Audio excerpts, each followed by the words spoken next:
నమస్తే, నేను రోజా. అసెంబ్లీ వేదికగా కేంద్రంపై విమర్శనాస్త్రాలను ఎక్కుపెట్టింది ఏపీ ప్రభుత్వం. అసెంబ్లీ బడ్జెట్ సమావేశాలు ప్రారంభమవడంతో ఉభయ సభలను ఉద్దేశించి గవర్నర్ ప్రసంగించారు. 4.5 విభజన సమస్యలు పరిష్కారం కాలేదని, ఏపీ విభజన అసంబద్ధంగా జరిగిందని విమర్శించారు. ఏపీకి ఇస్తామన్న హోదా కేంద్రం ఇవ్వలేదని, విభజన కారణంగా ఏపీ ఎంతో నష్టపోయిందని నరసింహన్ ఆవేదన వ్యక్తం చేశారు. రాష్ట్రానికి ఇచ్చిన 350 కోట్లు వెనక్కి తీసుకున్నారని గవర్నర్ విమర్శించారు.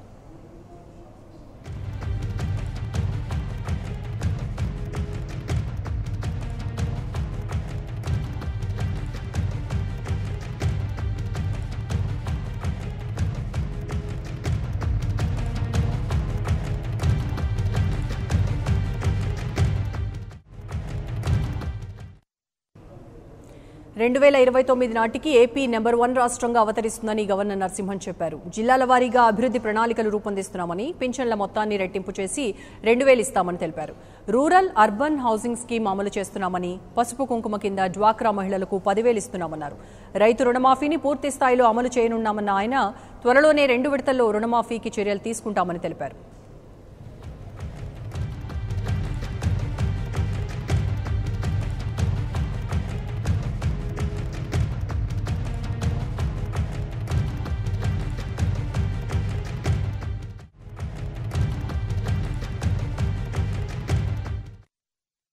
In 10 locations, the government has taken all measures to arrest pollution in all its forms: air, noise, water and water pollution.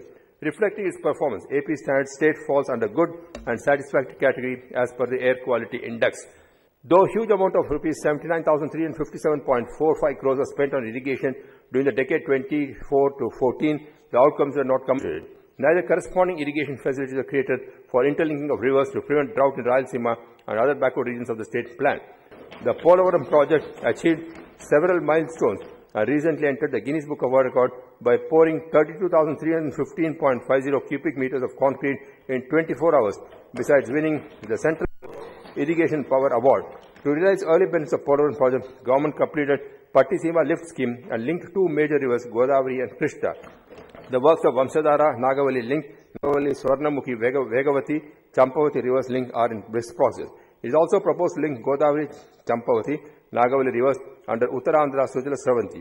All these links will create a grand link of all the major rivers in the state, creating Mahas.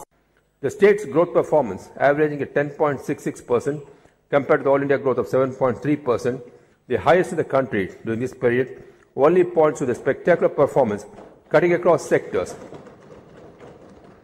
despite non-cooperation and lack of support from the centre. The agriculture and allied sectors have recorded 11% growth rate, the highest in the country, compared to national average growth of 2.4%. Honourable members may recall that the development journey so far has not been easy and is only due to our determination, systematic hard work, systemic improvements and solid policy framework that the state has excelled in all areas. Had the centre been supportive, the magnitude of achievement would have been much more. It is important for the members to note that my government, having achieved substantial progress on all fronts, is now moving ahead towards saturation approach. We have already achieved saturation in a number of areas of benefit transfer, basic infrastructure and service provisioning.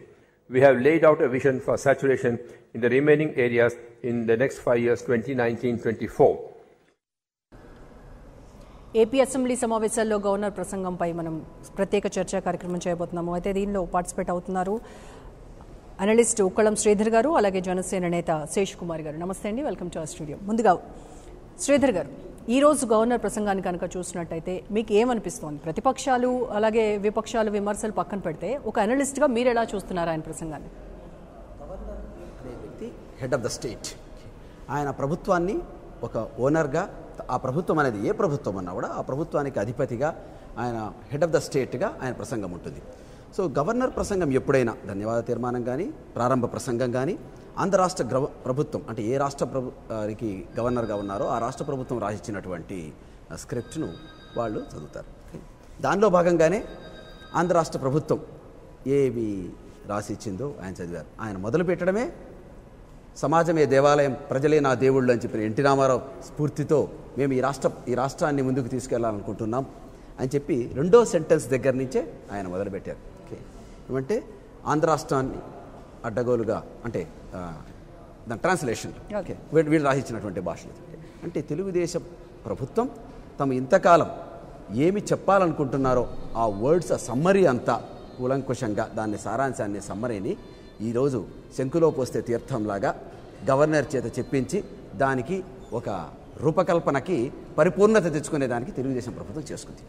మనకు ఫిబ్రవరి గత సంవత్సరం 2018 ఫిబ్రవరిలో కేంద్ర ప్రభుత్వం నుంచి తెలుగుదేశం బయటకు వచ్చినప్పటి నుంచి చంద్రబాబు నాయుడు గారు కేంద్ర ప్రభుత్వాన్ని ఈ మొత్తం ఆంధ్ర రాష్ట్ర ప్రత్యేక హోదా, ఆంధ్ర రాష్ట్ర కేటగిరీ, ఆంధ్ర రాష్ట్రానికి కావాల్సిన నిధులు, వీటన్నిటిలో ఆంధ్ర రాష్ట్రానికి రావాల్సినటువంటి వాటా రాలేదని కానీ, కేంద్ర ప్రభుత్వం ఇవ్వాల్సినటువంటి ప్రత్యేక హోదా ఇవ్వలేకపోవడానికి కానీ, లేక నిధులు రావటంలో కానీ ఏ విషయంలో అయినా బీజేపీ ప్రభుత్వం అయినటువంటి కేంద్ర ప్రభుత్వాన్ని దోషిగా నిలబెట్టడంలో అందిన ప్రతి అవకాశాన్ని ఆయన సద్వినియోగం చేసుకుంటూ ప్రజల ముందు దోషిగా నిలబెట్టడంలో కృతకృత్యులయ్యారు. అంతవరకు ఆంధ్ర రాష్ట్రంలో ఎవరు కానీ బీజేపీ మీద అంత వ్యతిరేకత లేదు.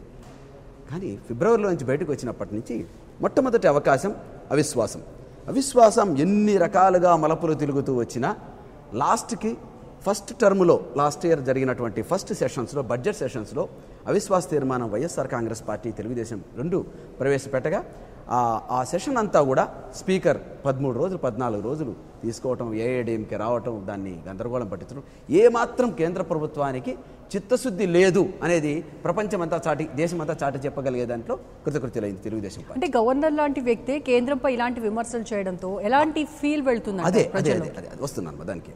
సో అక్కడ కృతకృత్యులయ్యారు. మళ్ళీ సెకండ్ టర్మ్ వచ్చినప్పుడు అసలు వైఎస్ఆర్ కాంగ్రెస్ పార్టీ ఆల్రెడీ రాజీనామాలు చేసి కేంద్రంలో పార్లమెంటులో లేని సందర్భంగా ఆంధ్ర రాష్ట్రం గురించి వాణి వినిపించేదానికి ఒక తెలుగుదేశం మాత్రమే ఉందన్నటువంటి ఒక సంకేతాన్ని తెలుగుదేశం ప్రభుత్వం పంపించింది. చివరిగా ఈ అస్త్రం ఇప్పుడు ఈరోజు గవర్నర్ చేత ఇంతవరకు ఓన్లీ ఒక పార్టీ మాత్రమే చెబుతుంది అన్నటువంటి దాన్ని గవర్నర్ చేత కూడా చెప్పించి, గవర్నర్ ద్వారా చెప్పించి ఆంధ్ర రాష్ట్రానికి ఇది అన్యాయం చేసింది, కేంద్ర ప్రభుత్వం అన్యాయం చేసింది, కేంద్ర ప్రభుత్వమైనటువంటి బీజేపీ ప్రభుత్వం అన్యాయం చేసింది అనే దానికి స్పష్టంగా కృతకృత్యులయ్యారు. దీనిలో గవర్నర్ గారు దాన్ని ఎంతవరకు తీసుకొని చేయాలనుకున్నారో ఇంకా రేపటి నుంచి జరిగేటువంటి ఈ ప్రహసనంలో మనకు క్లియర్గా తెలుస్తుంది. రైట్. శేష్ కుమార్ గారు, ఇప్పటి వరకు మీ పార్టీ అయితే అసెంబ్లీలో లేదు. ఇక మరి నెక్స్ట్ నుంచి జరగబోయేటువంటి సమావేశాలు, నెక్స్ట్ జరిగేటువంటి సమావేశాలు ఖచ్చితంగా జనసేన పార్టీ ఉండి తీరుతుంది అనేది మీ నమ్మకం. మీరు ఏ రకంగా చూస్తున్నారు గవర్నర్ ప్రసంగాన్ని ఈరోజు? ఇప్పుడున్న పరిస్థితుల్లో ఎందుకంటే తెలుగుదేశం పార్టీ విఫలమైంది అన్నది ప్రత్యక్షంగా ఎవరు చెప్పనవసరం లేదు, ప్రజలందరూ గమనిస్తున్నారు. అలాగే వైఎస్ఆర్సీపీ పార్టీ కూడా అంటే రాజకీయ ప్రత్యక్షంగా వాళ్ళు 60 మంది ఎమ్మెల్యేలు ఉండి కూడా అంటే 22 మంది తెలుగుదేశం పార్టీకి ఆకర్షితులై వాళ్ళు తీసుకోగలిగినా కూడా మిగిలిన 40 మంది అసెంబ్లీలో పోరాడి వాళ్ళని అంటే మనం అందరం కలిసి పోరాడితే ఇప్పుడు ఉన్న పరిస్థితులను బట్టి అసెంబ్లీలో ఒకరినొకరు దూషించుకుంటే కంట మనకి ఆంధ్ర రాష్ట్రానికి అన్యాయం జరిగింది. విభజన హామీలు కానీ విభజన చట్టంలో విభజన హామీలు ఏది కూడా సక్రమంగా జరగలేదు. అన్యాయం జరిగినప్పుడు మన ఆంధ్ర రాష్ట్రం ఈవెన్ ఒక ప్రాంతం అంటే ఒకసారి కడపలో బై ఎలక్షన్ జరుగుతున్నప్పుడు అక్కడ సోనియా గాంధీ మాకు అన్యాయం చేసింది, మా ప్రాంతానికి అన్యాయం చేసింది, మా కడప బిడ్డనుకి అన్యాయం జరిగింది. ఇక్కడ ఈసారి మేము జగన్మోహన్ రెడ్డికి తప్ప ఇంక ఎవరికి ఓటు వెయ్యము, మమ్మల్ని అడగండి అంటే ఒక ప్రాంతంలోనే అంత అభిమానం ప్రాంతీయ భావం ఉన్నప్పుడు మన రాష్ట్రం ఇది ఆంధ్ర రాష్ట్రం విభజన హామీలు జరగలేదు, అన్యాయంగా అడ్డగోలుగా ఒక పార్లమెంటులో పూర్తిగా అంటే తలుపులు మూసి మరీ 2 రాష్ట్రాలని విడగొట్టినప్పుడు మనం ఫైట్ చేస్తాం. 2 అన్నదమ్ముల్ని ఆస్తుల పంపకంలోనే వారికి అన్యాయం జరిగితే పక్కన చుట్టుపక్కల వాళ్ళు అందరూ కూడా వచ్చి ఇది తప్పు అని చెప్పి సంస్కారం సభ్యత ఉన్న రాష్ట్రం అని. అలాంటిది మనకి కంప్లీట్గా ఇద్దరు కూడా ఫెయిల్ అయ్యి ఇటు తెలుగుదేశం పార్టీ కానీ ఇటు వైఎస్ఆర్సీపీ పార్టీ కూడా మన ఆంధ్ర రాష్ట్రానికి ఎటువంటి బాధ్యత తీసుకోకుండా రాష్ట్ర భవిష్యత్తుని బీజేపీ వాళ్ళకి అంటే కేంద్రానికి తాకట్టు పెట్టిన పరిస్థితి ఉంది కనుక ఇప్పుడు ప్రత్యామ్నాయంగా పవన్ కళ్యాణ్ గారు జనసేన పార్టీ అన్నది ఒక రావాల్సిన అవసరం ఉంది కనుక ఇప్పుడు మేము అందరం కలిసి పోరాడాలి అని చెప్పి మేము ఇప్పుడు ఉన్న రాష్ట్రంలో ఉన్న పరిస్థితులను బట్టి రాష్ట్రంలో అనిశ్చితి కానీ ఈ విధమైన అధికారం చేపట్టి ఎవరికి వారే అడ్డగోలుగా అంటే ఒకప్పుడు 1,00,000 కోట్లు దోచేశాడు జగన్మోహన్ రెడ్డి అన్నారు. ఇప్పుడు ఆ 1,00,000 కోట్ల నుంచి ఎన్ని కోట్లకు వెళ్ళిందో అన్నది అంటే ఎటుపోతుంది రాష్ట్రం అన్న పరిస్థితి మన రాష్ట్రంలో ఉంది కనుక తప్పకుండా ఈ రాష్ట్రానికి ప్రత్యామ్నాయంగా పవన్ కళ్యాణ్ గారు ప్రశ్నిస్తున్నారు. ఒక్క జనసేన ఎమ్మెల్యే ఒక్కరున్నా కూడా మనం అసెంబ్లీలో పోరాడే పరిస్థితి ఉండేది. ఈరోజు అసెంబ్లీని బాయ్కట్ చేయడం అంటే అసెంబ్లీకి కూడా వెళ్లకుండా చంద్రబాబు నాయుడు ఒక్కరే ఇంకా ఆయన ఏం చేసినా అది ఇప్పుడు గవర్నర్ గారు ఉన్నారు, గవర్నర్ గారి ప్రసంగాన్ని అంటే ఒక స్క్రిప్ట్లో రాసి ఆయన చదివే పరిస్థితి తీసుకొచ్చారు. ఎందుకంటే గవర్నర్ గారికి అవకాశం ఉంది, ఆయన అది చదివినప్పుడు అది వెనక్కి తిప్పి పంపి ఇందులో కరెక్షన్స్ ఉన్నాయని చెప్పే అంత ఆయనకు ఉంది, అది అధికారం ఉంది గవర్నర్ గారికి. అలాంటిది అది వెనక్కి వెళ్ళిందో లేదో తెలీదు. మళ్ళీ అదే స్క్రిప్ట్ అంటే మళ్ళీ అదే స్క్రిప్ట్ని రాష్ట్ర ప్రభుత్వం మీరు ఇది చదవాల్సిందే అనేది కూడా వీళ్ళు చెప్పచ్చు. సో చంద్రబాబు నాయుడు వాళ్ళు ఏదైతే స్క్రిప్ట్ ఇచ్చారో గవర్నర్ ఈ రోజు అదే చదివారు అనేది చదివారు. రైట్, ఈ డిస్కషన్ లో జాయిన్ అయ్యారు మనతో పాటు వైసీపీ నేత చల్లా మధుసూదన్ రెడ్డి గారు. నమస్తే మధుసూదన్ గారు. అంటే ఒక ప్రతిపక్ష నేతగా మీరు ఏ రకంగా చూస్తున్నారు ఈరోజు ఏపీ అసెంబ్లీలో జరిగినటువంటి గవర్నర్ ప్రసంగాన్ని కావచ్చు, అసెంబ్లీ జరిగినటువంటి తీరు? ఈరోజు శాసనసభలో ఏదైతే గవర్నర్ గారి ప్రసంగం దాన్ని చూస్తే మనము సింగపూరు, మలేషియా, స్వీడన్, జపాన్ కన్నా చాలా అభివృద్ధి చెందామన్న భావన ఒక అభూత కల్పన ఒకటి సృష్టించగలిగారు. అంటే ఏదైతే గవర్నర్ గారు చదివారో దాని ప్రసంగం సుమారుగా 97 అంశాలని ఆయన ప్రసంగించాల్సింది వచ్చింది. సో ఆ 97 అంశాలు మనం చూసినట్లయితే ఏదైతే ఖచ్చితంగా అది చంద్రబాబు నాయుడు గారి యొక్క స్క్రిప్ట్ని ఇంతకుముందు శేషకుమార్ గారు చెప్పినట్టు ఖచ్చితంగా ఆ స్క్రిప్ట్ని ఆయన గవర్నర్ గారు చదవడం, అది రాష్ట్ర ప్రజలందరూ వినడం అనేది చాలా దురదృష్టకరం. ఎందుకంటే దాంట్లో అన్ని పచ్చి అబద్ధాలు ఏమన్నాయి తప్పితే ఇంకొకటి కాదు. ముఖ్యంగా ఆయన కొన్ని అంశాలను తీసుకున్నట్లయితే ముఖ్యంగా వృద్ధి రేటు గురించి మాట్లాడాడు. వృద్ధి రేటు గురించి మాట్లాడుతూ ఉన్నప్పుడు దేశ వృద్ధి రేటు 7.3 ఉంటే రాష్ట్ర వృద్ధి రేటు 10.3గా చూపించగలిగారు.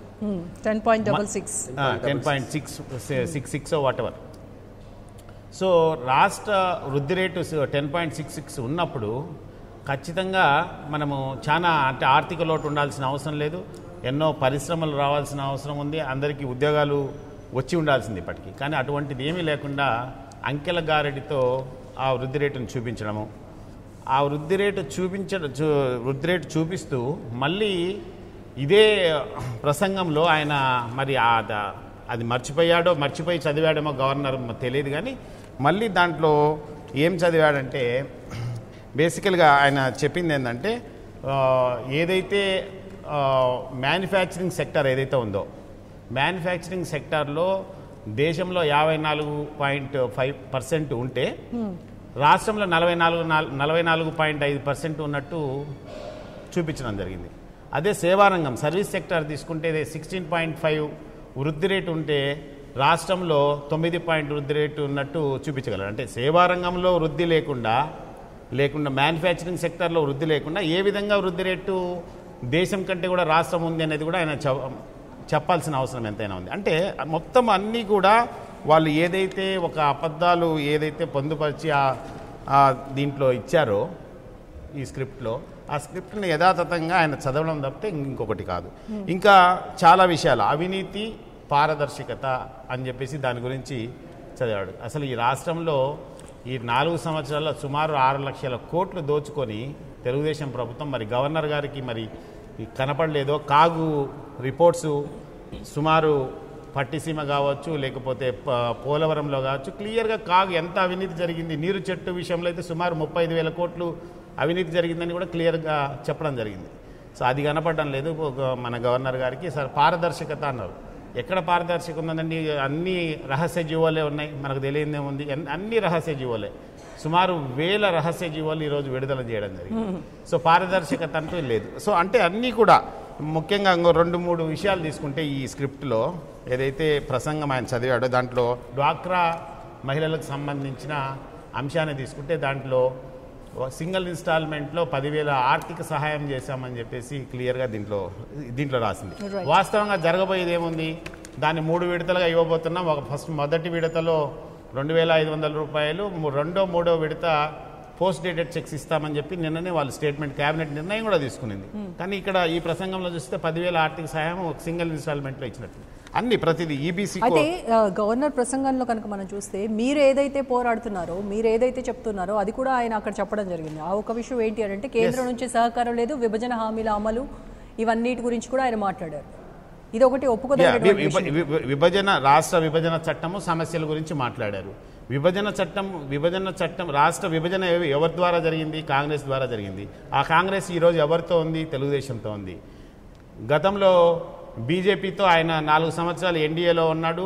తర్వాత వాళ్ళ క్యాబినెట్లో 4 సంవత్సరాలు భాగస్వామిగా ఉండి విభజన జరిగింది వీళ్ళ మూలన. ఈ లెటర్స్ డ్యూయల్ స్టాండ్ ఉండేది టీడీపీ పార్టీ, సమస్యలు పరిష్కరించకపోవడం కూడా బీజేపీ టీడీపీ పార్టీ చేయాల్సిన సమస్యలు ఏదైతే విభజన చట్టంలోని అంశాలను పరిష్కరించాలని అవి పరిష్కరించకుండా సమస్యకు కారకులు వాళ్ళే. మళ్ళీ ఆ సమస్యల గురించి ఈరోజు ప్రసంగంలో మాట్లాడడం అనేది చాలా దురదృష్టకరం. సమస్యకు అసలు కారకులు వాళ్ళే అయినప్పటికీ కూడా మళ్ళీ దాని గురించి మాట్లాడడం చాలా దురదృష్టకరం. ఇటువంటి మళ్ళీ మాట్లాడదాము మీతో. మధుసూదన్ గారు మనతో జాయిన్ అవుతున్నారు. నాగేంద్ర గారు టీడీపీ నేత విజయవాడ నుంచి లైవ్ లో జాయిన్ అవుతున్నారు. నమస్తే అండి నాగేంద్ర గారు. హలో, నమస్తే అండి నాగేంద్ర గారు. ఈ రోజు ఏపీ అసెంబ్లీలో గవర్నర్ ప్రసంగంపై నమస్తే డిస్కస్ చేస్తూ ఉన్నాము. స్టూడియోలో వైసీపీ నేత అలాగే జనసేన నేత అనలిస్ట్ ఉక్కళం శ్రీధర్ గారు కూడా ఉన్నారు. సో ఈ రోజు గవర్నర్ ప్రసంగం ఖచ్చితంగా చంద్రబాబు రాసిచ్చినటువంటి స్క్రిప్ట్ చదివినట్టుగా ఉంది తప్ప దాంట్లో ఆయన సొంతంగా ఆయన అభిప్రాయాలు చెప్పినట్టుగా అయితే ఎక్కడా కనిపించలేదు అనేది వీరి వాదన. మీరేమంటారు?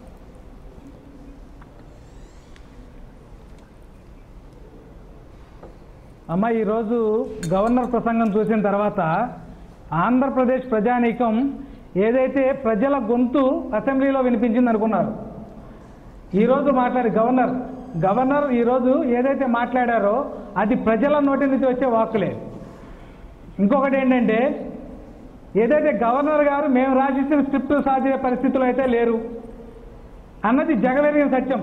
ఈ రోజే మనం ఏదైతే చుక్కల భూముల మీద మనం ఒకటి ఇస్తే దాన్ని తిప్పమించడం జరిగింది.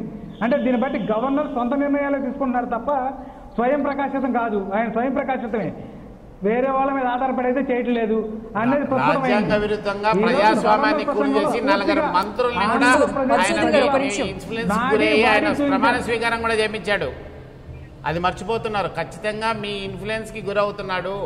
మా దగ్గర నుంచి తీసుకున్న 23 మంది ఎమ్మెల్యేల్లో 4 మంత్రులని రాజ్యాంగ విరుద్ధంగా ప్రమాణ స్వీకారం చేయించినాడు.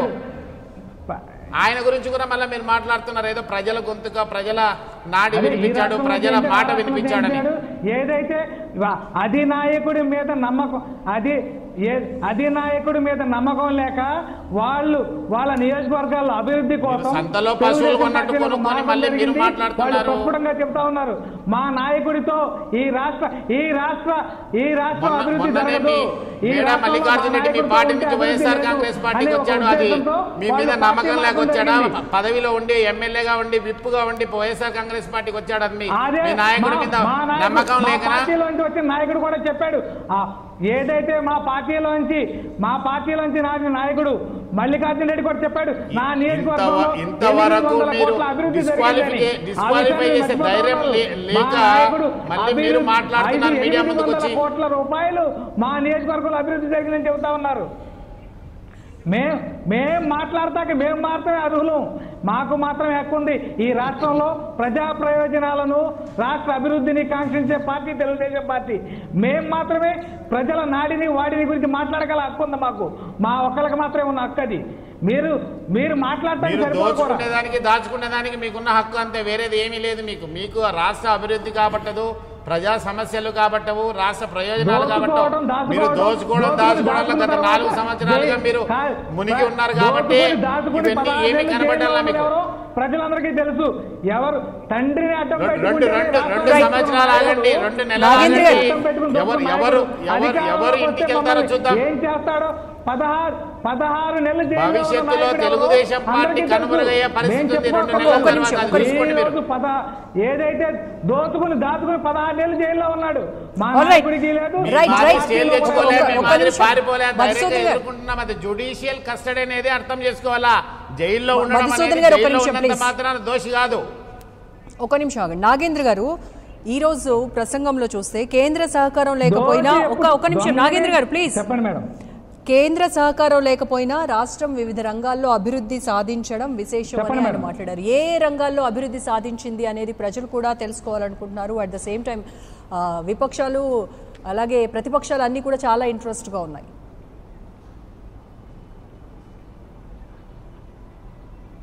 ఓకే మేడం, ఇప్పుడు మీరు ఒక యాంకర్గా కాకుండా ఒక ఆంధ్రప్రదేశ్ వ్యక్తిగా ఆలోచిస్తే ఈరోజు కృష్ణా గోదావరిని కలిపి పట్టిసీమ తర్వాత పోలవరం నిర్మాణం అది అభివృద్ధి కాదా? ఒక అరణ్యంలోకి వచ్చిన మనకి అమరావతి నిర్మాణం అభివృద్ధి కాదా? అమరావతి నిర్మాణం ఎక్కడుందండి? మోటార్స్ రోడ్డు మీద గ్రాఫిక్స్ తప్పితే అమరావతిలో నిర్మాణం అనేది ఉందా? ఏమండి నిన్న కాక మొన్న మీ రెడ్డి చూపించాం. మీరు ఏదైతే ఈ పోలవరం నడవలేని పరిస్థితిలో ఉన్న రోడ్లు చూపించారు. మీరు సిటీకి వెళ్తే ఎన్ని సంస్థలు ఉన్నాయనేది మీ కళ్ళ కట్టినట్టు కనిపిస్తాయి. అది అభివృద్ధి కాదా? అభివృద్ధి కాదా? మీరు అమరావతి గురించి ఎంత తక్కువ మాట్లాడితే అంత మంచిది. మీరు గ్రాఫిక్స్ చూపించాల్సిన అవసరం లేదు, వాస్తవాలు చూపించండి. అక్కడ ఎక్కడ కూడా పునాదులు కూడా ఏని పరిస్థితి. 4 సంవత్సరాల తర్వాత 2 ఫౌండేషన్లు వేసి అన్ని టెంపరీ. చిట్ట చివరకు మొన్న మళ్ళీ మీరు కడుతున్న ఏదైతే హైకోర్టు ఉందో దాన్ని కూడా టెంపరీ హైకోర్టు కడుతున్నారు. మీరు విజయవాడలో ప్రధాన రహదారి అయినా మొన్న ప్రత్యేకంగా చూపించడం జరిగింది.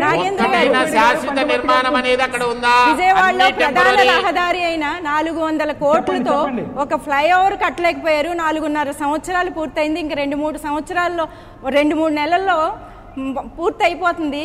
ఒక 400 కోట్లతో విజయవాడ ప్రధాన రహదారి అయినా ఒక ఫ్లైఓవర్ ని పూర్తి చేయలేకపోయారు. దుర్గమ్మ గుడి దగ్గర కట్టలేకపోయారు. ఎందుకంటే వాస్తవాలు ప్రజలు చూస్తున్నారు, అన్ని గమనిస్తున్నారండి. ఆ ఫ్లైఓవర్ పూర్తి చేయలేకపోవడానికి భౌగోళిక సమస్యలు ఎంత ముఖ్యమో అట్లాగే at the same time BJP చేసిన మోసం అక్కడ ఈ నిధులు సకాలంలో అందించలేకపోవడం.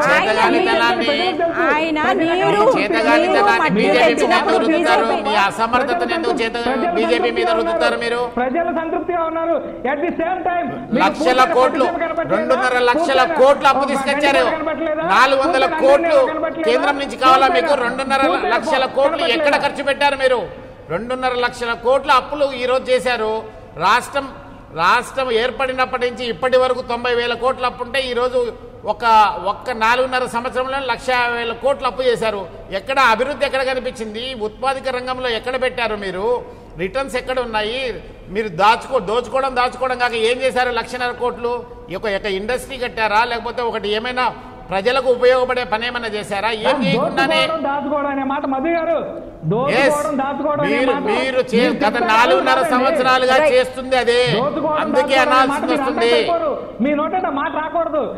ఎందుకు రాకూడదు? మీ నాయకుడు నిజ స్వరూపం అదే కదా. జనరల్ కమిటీ నుంచి ముఖ్యమంత్రి వరకు చేసేది అదే కదా. నాగేంద్ర గారు ఒక నిమిషం. నాగేంద్ర గారు అనే మాట చెప్పే అర్హత మీకు లేదు.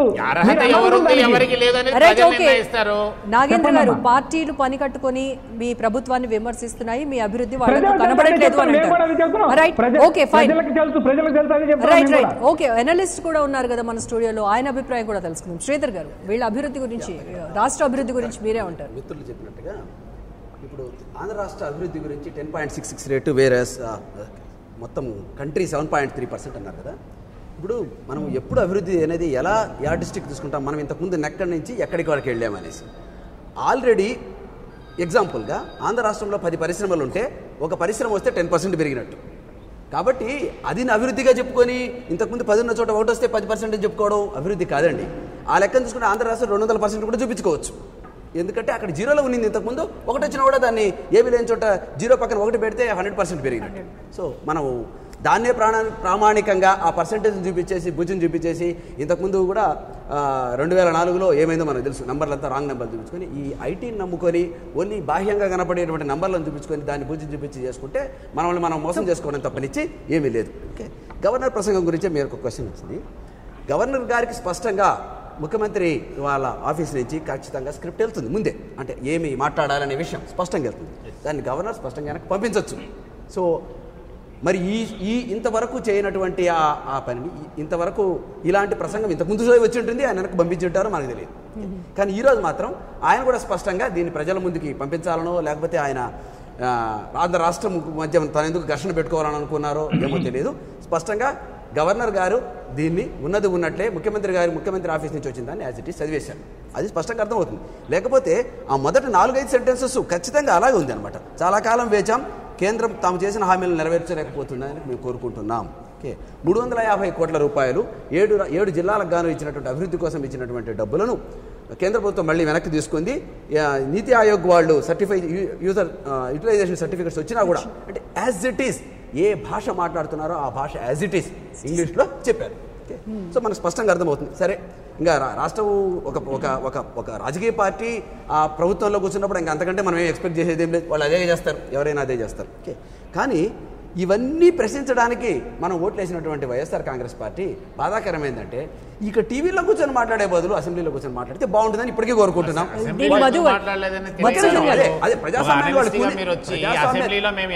ప్రజాస్వామ్యాన్ని కూలీ చేసింది, ప్రజాస్వామ్యంలో నమ్మకం ఉన్న తర్వాత అసెంబ్లీలోనే మాట్లాడాలి.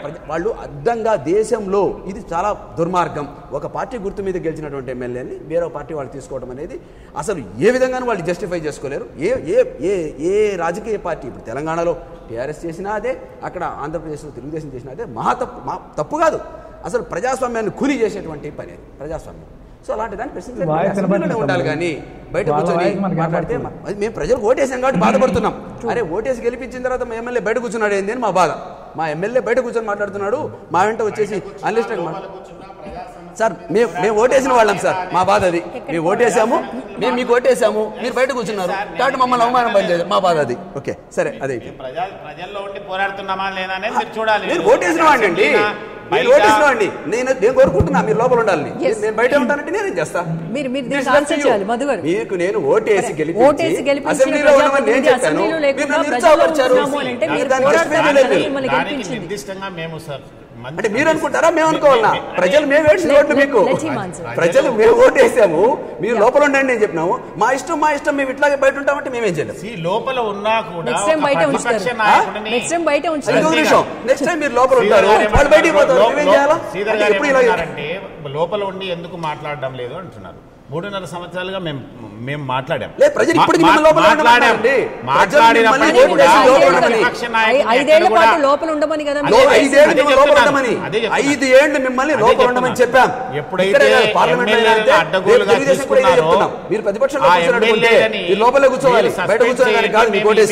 అసెంబ్లీలోకి వస్తాము, ఇది రాజ్యాంగ విరుద్ధంగా చేస్తున్నారు, ప్రజాస్వామ్యాన్ని కూని చేస్తున్నారని చెప్పి ఆ రోజు మా నాయకుడు జగన్మోహన్ రెడ్డి గారు అనడంతో పాటు ఏదైతే గత 3.5 సంవత్సరం కూడా ఎవరైతే తెలుగుదేశం పార్టీ నాయకులు, ప్రతిపక్ష నాయకుడు మాట్లాడుతున్నప్పుడు ప్రతి నిమిషానికి అడ్డు తగలడం, మైక్ కట్ చేయడము, స్పీకర్ గారు ఏదైతే ఒక కార్యకర్తలాగా తెలుగుదేశం పార్టీ కార్యకర్తలాగా మరి వ్యవహరిస్తున్నప్పుడు ప్రజా సమస్యలు అక్కడ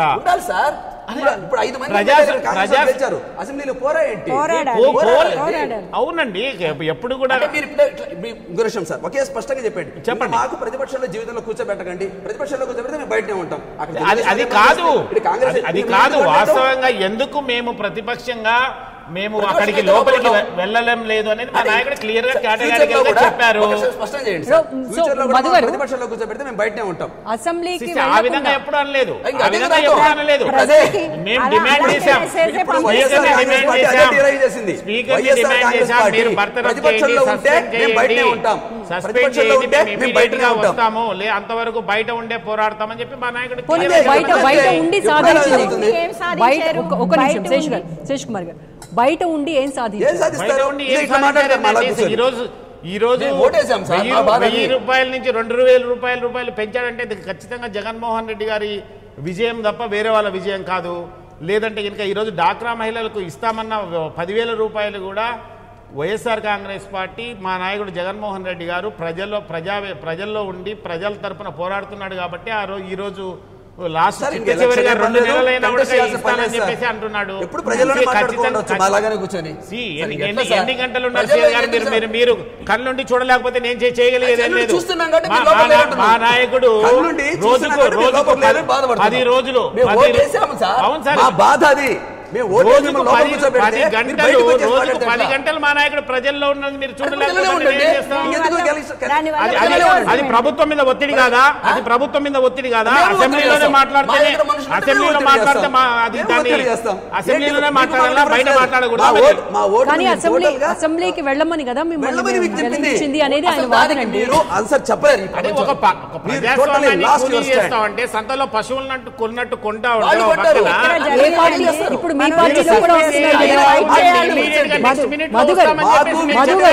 మధు గారు, మల్లికార్జున్ గారు మీ పార్టీలో కూడా వస్తున్నారు. ఈ పార్టీలు జంప్లు అటు ఇటు మేము చూస్తానే ఉన్నాం. అది మీరు కూడా కొనుక్కున్నట్టేనా? మరి మీరు కూడా కొనుక్కున్నట్టేనా? పశువుల సంతలో కొన్నట్టు మరి మీకు అప్లై అవ్వదా?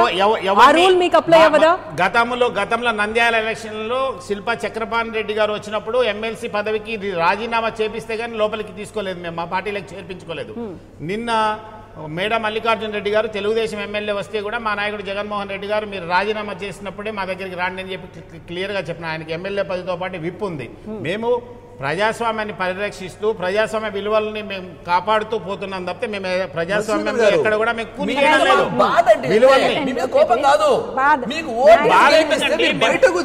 ప్రతిపక్షంగా మా నాయకుడు 24 గంటలు ప్రజల మధ్యలో ఉండి బయట ఉన్నామా లోపల ఉన్నామా అనేది అసందర్భము. మేము ప్రజల తరపున పోరాడుతున్నామా, ప్రజా సమస్యలు పరిష్కారం అవుతున్నాయా లేదా అనేది మీరు చూడండి అంతే. అసెంబ్లీ ఒకటే ప్రామాణికం కాదు, అసెంబ్లీ ఒకటే ఒక పక్క స్పీకరు ఒక పక్క ముఖ్యమంత్రి అసెంబ్లీలో ఒక దయ్యాల కొంపగా తయారు చేస్తే దాంట్లో పోయి ఉండమంటారు ఏంటి మీరు మాట్లాడేది? ఉందా లేదా ప్రజా సమస్యలు పరిష్కారం అవుతాయని చూడకుండా ఇంకొక వాల్యూ యాడ్ ఒకటి. ఇంతకుముందు శేషకుమార్ గారు మాట్లాడుతూ అదేదో ప్రతిపక్షం అంతా ఏమి పని చేయలేదన్నట్టు మాట్లాడుతున్నారు. వీళ్ళకు అసలు మాట్లాడే అర్హత ఉందా? మొన్నటి వరకు 4 సంవత్సరాలు వాళ్ళతో ఆయనని సపోర్ట్ చేసి ఆయనని ప్రశ్నిస్తానని చెప్పేసి వేదికను షేర్ చేసుకొని తెలుగుదేశంతో ఒక్కరోజు కూడా ప్రశ్నించకుండా 6 నెలలు నిద్రపోయి 6 నెలల తర్వాత బయటకు వచ్చి మీరు మాట్లాడడం అనేది హాస్యాస్పదం. మీ గురించి జగన్మోహన్ రెడ్డి గారు రాంగ్ మెసేజ్ ప్రజల్లోకి పంపిస్తున్నారు. ఎందుకంటే ఏమిటంటే మేము సీఎం అయితేనే తప్ప నేను ఏమీ చేయను, అసెంబ్లీలో కూర్చోను, ఇలా ప్రజల్లోనే తిరుగుతున్నాము. మా అధినేత పవన్ కళ్యాణ్ గారు మార్చి 14న ఎప్పుడైతే బీజేపీని పాచి లడ్డు ఇస్తున్నారని కాకినాడ మీటింగ్ లో మాట్లాడారో అప్పటి నుంచి జగన్మోహన్ రెడ్డి గారి గ్రాఫ్ పెరిగింది. ఆయన అనుకుంటున్నారు ఇదంతా నాది, నేను చేసిన నిర్వాహకమని. కానీ జనాలకి ఎలాంటి మెసేజ్ పంపిస్తున్నారంటే వైఎస్ఆర్సీపీ పార్టీ వాళ్ళు అంటే మీరు కూడా మాట్లాడమని అంటే మా నాయకుడు పోరాటం మొదలు పెట్టిన దగ్గర నుంచి సమస్యల పరిష్కారం జరుగుతున్నాయి. నవ్వుకుండేది వైఎస్ఆర్సీపీ గురించి ప్రజలు నవ్వుకుంటే ఎవరు. శేష్ కుమార్ గారు ఒక్క నిమిషం మనం నాగేంద్ర గారితో మాట్లాడదాం. నాగేంద్ర గారు, ఇందాక మీరు అన్నారు అంటే ఒక యాంకర్గా కాకుండా ఒక ఆంధ్రప్రదేశ్ బిడ్డగా ఈరోజు మీరు మాట్లాడండి అని అన్నారు. అంటే బీజేపీతో ఇన్నాళ్ళు మిత్రపక్షంగా ఉన్న టీడీపీ మరి అప్పుడు నిధుల గురించి కావచ్చు, విభజన హామీల గురించి కావచ్చు, ఎందుకు ప్రెషరైజ్ చేసి కావాల్సినవి రాష్ట్రానికి ఎందుకు తెచ్చుకోలేకపోయింది? ఇప్పుడు ఈరోజు గవర్నర్ ప్రసంగంలో కూడా కేంద్రం రాష్ట్రానికి అన్యాయం చేసింది, నిధులను కూడా వెనక్కు తీసుకెళ్లింది అనేటువంటిది గవర్నర్ నోట కూడా మేము విన్నాం.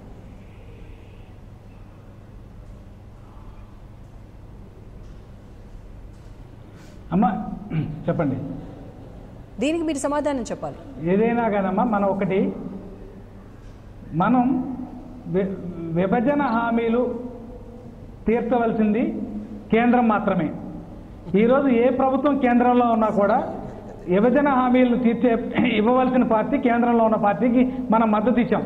ఆ రోజు మనకి ఏదైతే 18 విభజన హామీలు ప్రత్యేక హోదాతో సహా మోడీ గారు మనకి ఇచ్చిన హామీ ప్రకారం ఆంధ్రప్రదేశ్ రాష్ట్రాన్ని అభివృద్ధి చేస్తాను, నేను ఏదైనా సరే ఆంధ్రప్రదేశ్ ముందుంటానన్న నమ్మకంతో మనం ఆయనకి అధికారంలోకి రావడానికి సహకరించడం జరిగింది, మిత్రపక్షంగా వ్యవహరించడం జరిగింది. అట్లాగే కేంద్రంలో కూడా మంత్రి పదవులు తీసుకోవడం జరిగింది. 4 సంవత్సరాలు ఒక హామీ ఇచ్చిన తర్వాత ఏ వ్యక్తి అయినా మనకి చేస్తాడని ఆశిస్తాం. ఈరోజు మనంగా చేసుకోగలిగింది ఏమీ లేదు. ఏదైనా సరే కేంద్ర ప్రభుత్వం దయచేసి మనకి ఇవ్వాల్సిందే. మనం పోరాటం జగన్మోహన్ రెడ్డి కానీ చేసేది ఏమీ లేదు. మనం తెచ్చుకోవాల్సిన బాధ్యత మనకు ఉంది. కాబట్టి ప్రతి పార్లమెంటు సమావేశంలో కూడా వాళ్ళు హామీలు ఇస్తామే జరిగింది. హామీలు నమ్మాల్సిన పరిస్థితి మనం తీసుకోవడం కోసం ఎదురు చూసాం. 4వ బడ్జెట్ లో మనకు చేయదన్న తర్వాత ఆ రోజు నుంచి ఈ రోజు పోరాటమే చేస్తాం.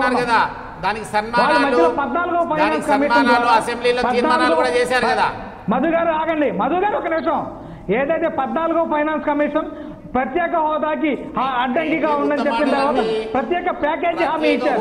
ప్రత్యేక ప్యాకేజీలో కూడా చట్ట పద్ధతి లేనప్పుడే మేము ఎదురు తిరగడం జరిగింది. ఆ రోజు నుంచి ఈ రోజు పోరాటం చేస్తానే ఉన్నాం. మమ్మల్ని జైలుకు పంపిస్తారనే భయంతో మాకు లేదు. మా మీద సిబిఐ కేసు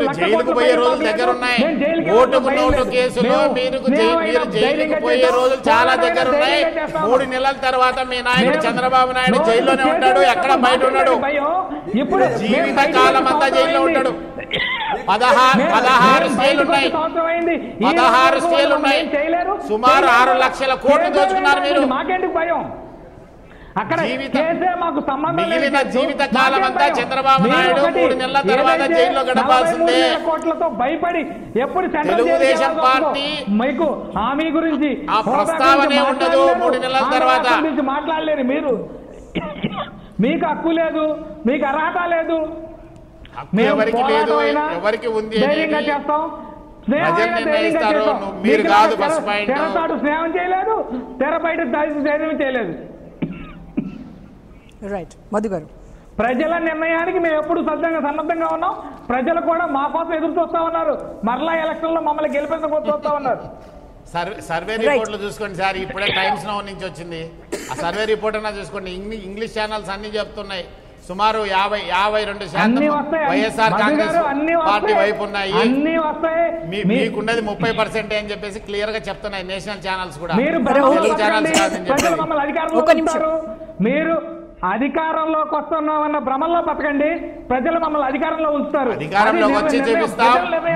30 సంవత్సరాలు మా నాయకుడు జగన్మోహన్ రెడ్డి గారు ముఖ్యమంత్రి అయ్యి కూడా చూపిస్తాడు. మీరు భ్రమంలో అది భ్రమలో కాదు అనేది 3 నెలల తర్వాత చూద్దాం. మళ్ళీ మాట్లాడదాం.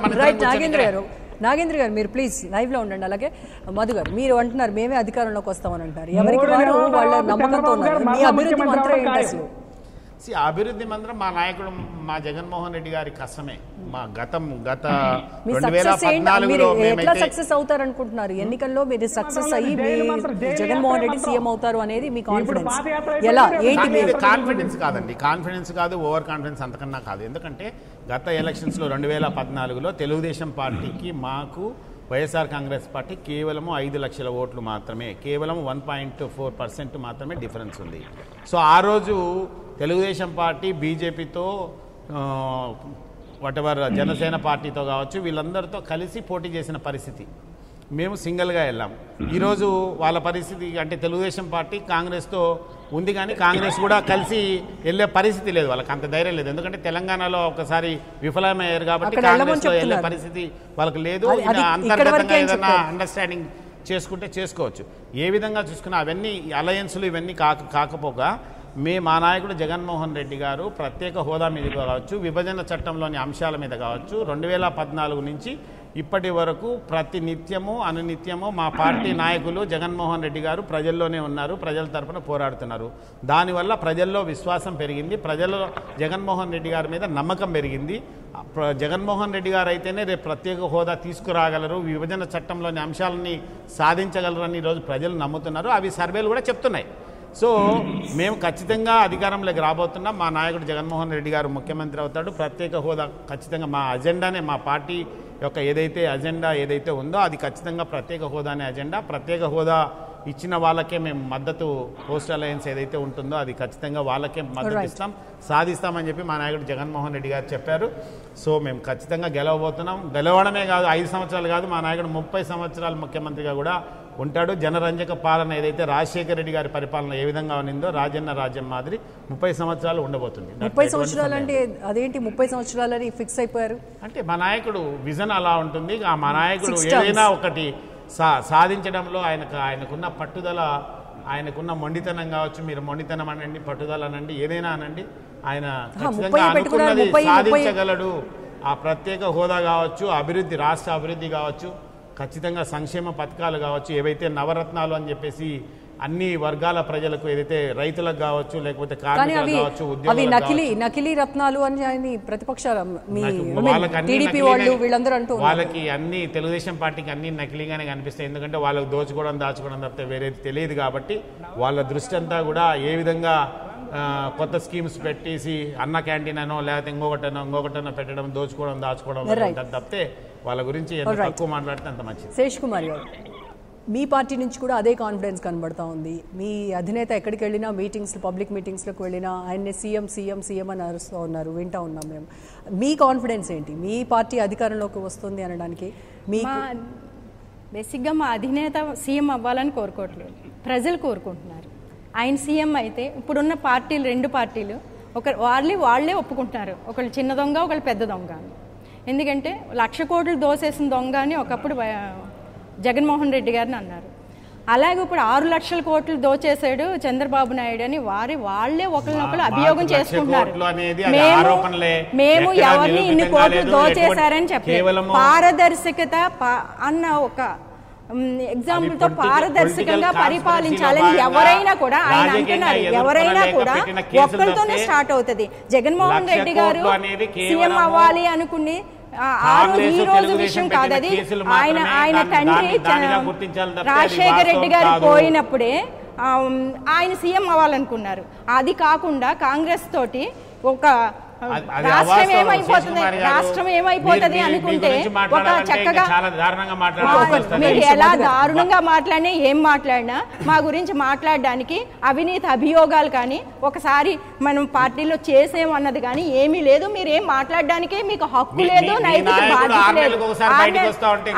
నాయకుల గురించి వ్యక్తిగతంగా మాట్లాడాలంటే చాలా ఉంటాయి, చాలా అందరూ మాట్లాడగలరు. ఎప్పుడు కూడా వ్యక్తిగతంగా మాట్లాడి ఒకరినొకరు దూషించుకోవడం అనేది కరెక్ట్ కాదు, అది పద్ధతి కూడా కాదు. మనం ఏం చేస్తున్నాము, అది జనాలు అన్నది నాది కాదు, ప్రజలు అంటున్నారు. 1,00,000 కోట్లు దోచేసిన దొంగ అని ఒకప్పుడు తెలుగుదేశం పార్టీ వాళ్ళు అన్నారు. ఇప్పుడేమో అదే అభియోగం 6 లక్షల కోట్లు అని చెప్పేసి వీరు వైఎస్ఆర్సీపీ వాళ్ళు తెలుగుదేశం పార్టీ అంటున్నారు.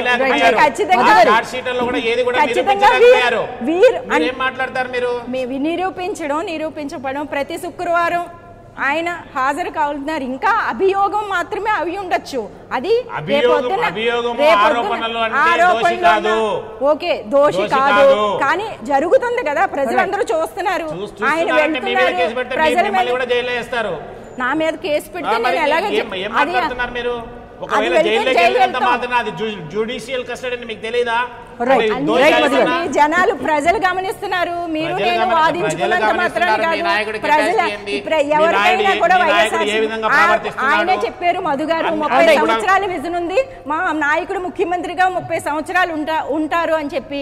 అదే చంద్రబాబు నాయుడు గారు 2050 వరకు ఉంటానంటున్నారు. అంటే ఆయన కొడుకు ఆయన మనవుడు అందరూ కూడా ముఖ్యమంత్రులు కావాలని అనుకుంటున్నారు.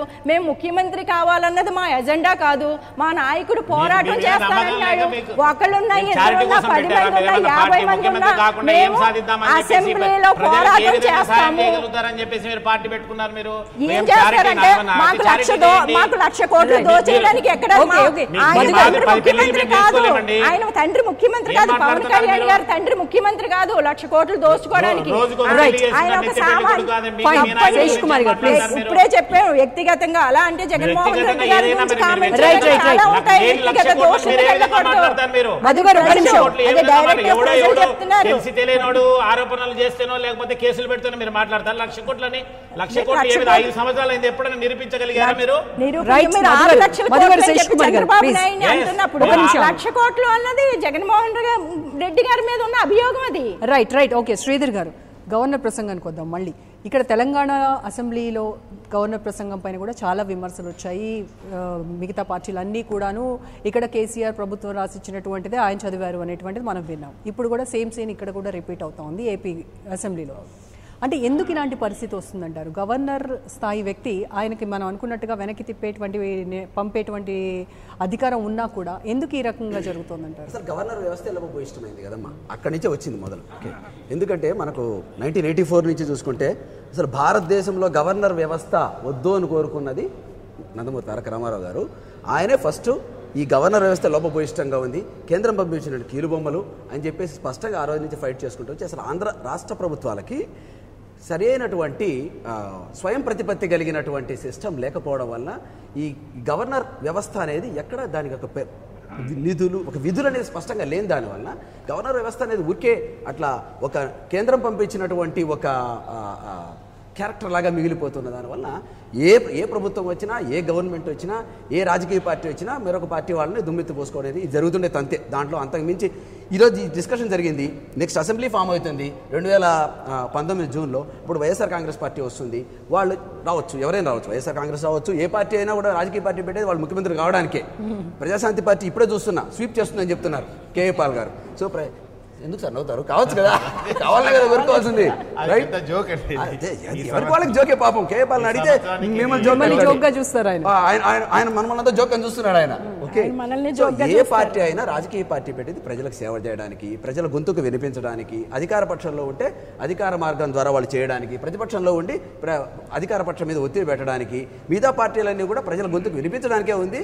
రాజకీయాల్లో వచ్చి అధికారం అనేది ఒక మార్గంగా ప్రజా సేవ చేయడానికే ఉంది. ఈ భాగంలో ఎవరు వాళ్ళు కోరుకోవడంలో తప్పే లేదు. కానీ గవర్నర్కు స్క్రిప్ట్ రాసి ఇచ్చినారా అనేది ఇంత దుమారంగా మాట్లాడుకోవడం అవసరమే లేదు.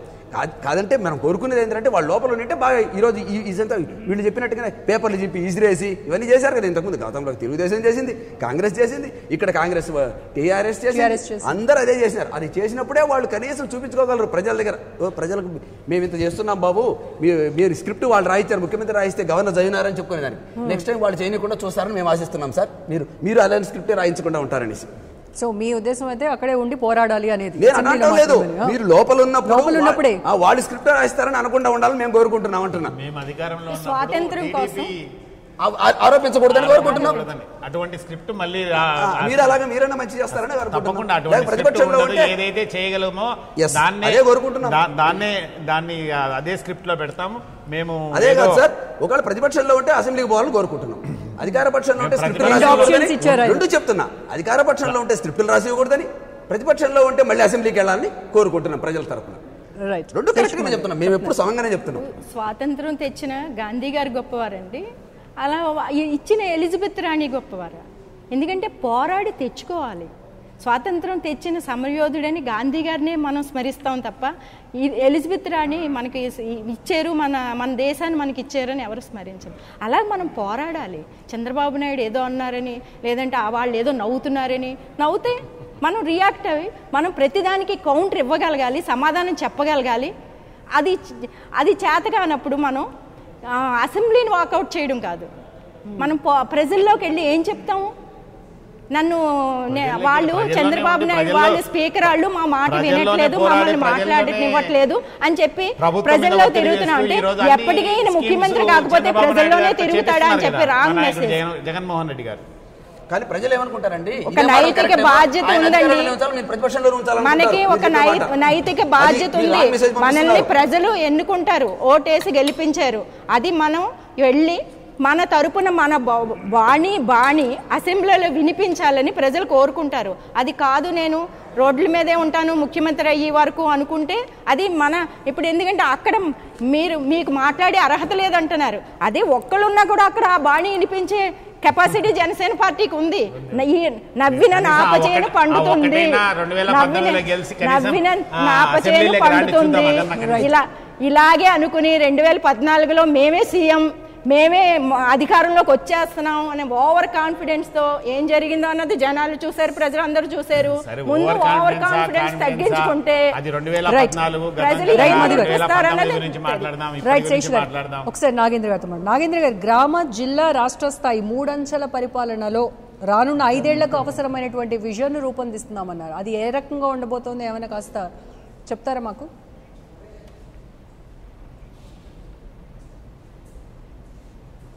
ప్రజాపాలన ప్రజల వద్దకు తీసుకెళ్లడంలో పూర్తిగా మా ముఖ్యమంత్రి గారు సఫలీకృతులు అవుతారు. అది అందరికీ తెలిసిన విషయం. ఇంకొకటమ్మా, ఏదైతే ఇప్పుడు నేను ఒక ఇందాక నుంచి మీరు మాట్లాడిన మీ వాయిస్ వినపట్టలేదు. ఒకటి, మనల్ని శాసనసభ్యులుగా ఎన్నుకున్నారంటే మన సమస్యలను శాసనసభలో ప్రస్తావించడం కోసం మనల్ని శాసనసభకు పంపిస్తారు. శాసనసభకి వెళ్ళిన వ్యక్తి స్కూల్కి వెళ్ళిన విద్యార్థి కన్నా హీనం.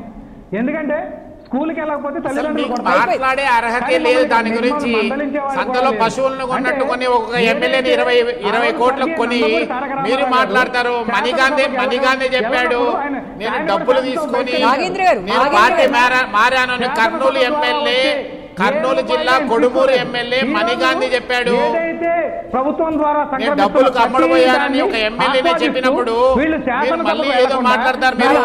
నాగేంద్ర గారు ఓటు వేసి గెలిపించినటువంటి వాళ్ళే శాసనసభలో మీరు ఉండాలి అని కోరుకున్నారు. ఆ టాపిక్ అయిపోయింది. నాగేంద్ర గారు, మీ విజన్ ఏంటి? మీరు ఏ రకంగా రాష్ట్రాన్ని అభివృద్ధి చేయాలి అని అనుకుంటున్నారు? మీ 5 ఏళ్ల పక్క ప్రణాళికతో మేము సిద్ధంగా ఉన్నామని చెప్తున్నారు కదా, ఏ రకమైనటువంటి ప్రణాళిక అదేమైనా చెప్పగలరా?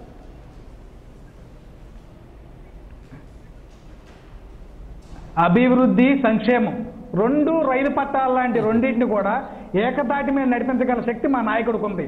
ఏదైతే పూర్తిగా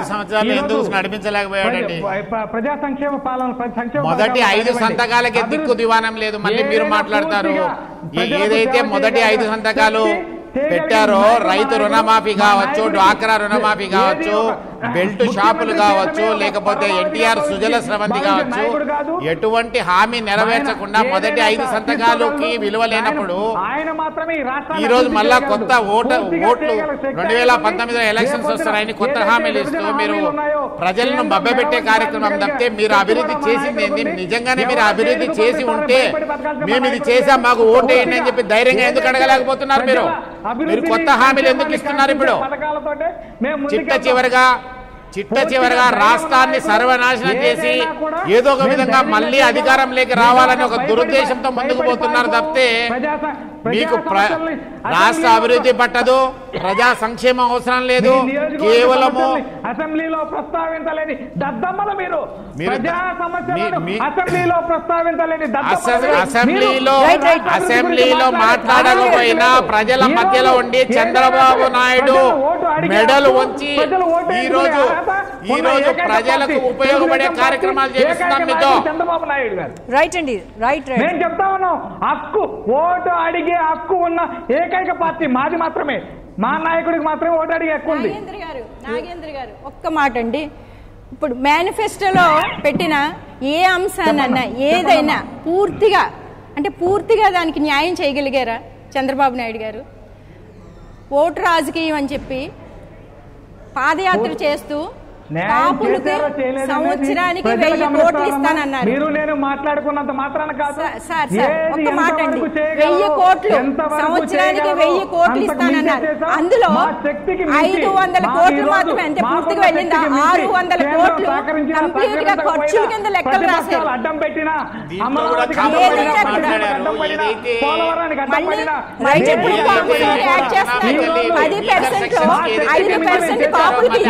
అది జరుగుతుందా? 5% ప్రసంగంలో కూడా రైట్ అండి, రైట్.